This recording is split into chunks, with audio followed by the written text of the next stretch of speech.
Hello, I'm MiKo. I'm going to do a poem shortly. Well, yeah, I've just written one, but I've not learnt it yet.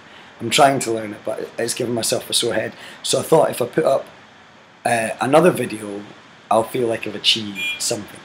So this is me doing something. The one I've just written actually is very family friendly because I'm doing a festival at the weekend, and it's a family friendly festival, so I've had to write some new stuff. So Mum, Dad, the one that's going to be up later will have no bad words in it, none, promise. This one on the other hand has a couple, so up to you if you watch it. But please don't take over my comment field talking about how I shouldn't swear. Thanks. This one's called No Ink in Her Quill.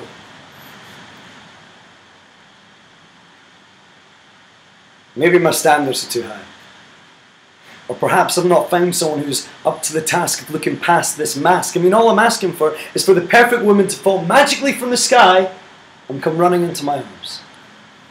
It's daft, right? But in my mind and fantasy, if not in reality, she's cuddling up next to me. She rubs my back and maybe makes me tea occasionally.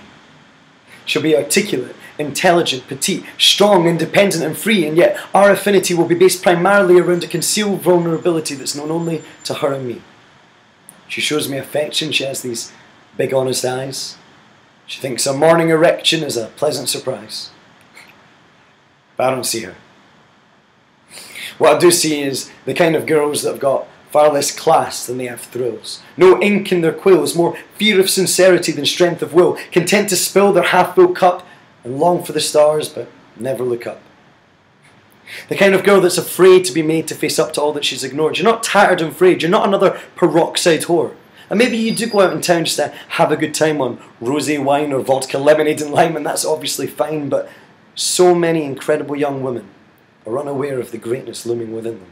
A victim and a product of this superficial system. I want to be famous! Not I want to be good at something.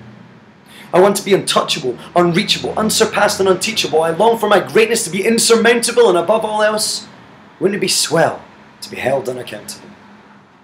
And when did that become attractive?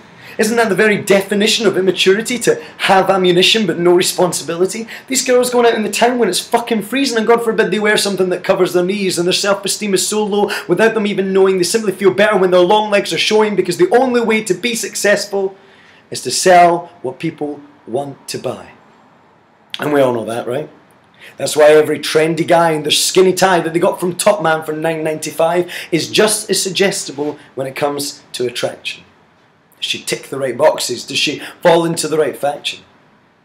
Does my heart beat that little bit faster when her eyes unintentionally meet? Do I smile uncontrollably just imagining a joke that she might have told to me?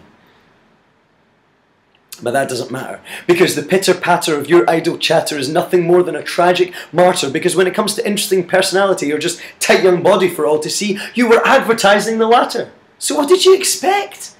When you flaunt your ass and tits like they're your prized assets, and that's exactly what the sex pests in their V-neck vests expect to get. So just for tonight, put down the fake tan. Remove those ridiculous lashes. See, I am what I am, because when it comes to looking good, you'll never be the best. And it's not because you don't look good, but there will always be someone else with a whiter smile or a bigger chest. But there is no one on the planet that's more you than you.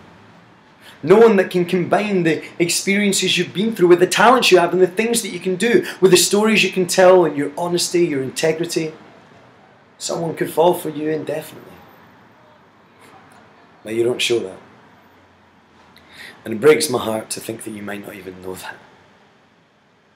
Because I always see the kind of girls that have got far less class than they have thrills, no ink in their quills, more fear of sincerity than strength of will, content to spill their half-full cup and long for the stars but never look up.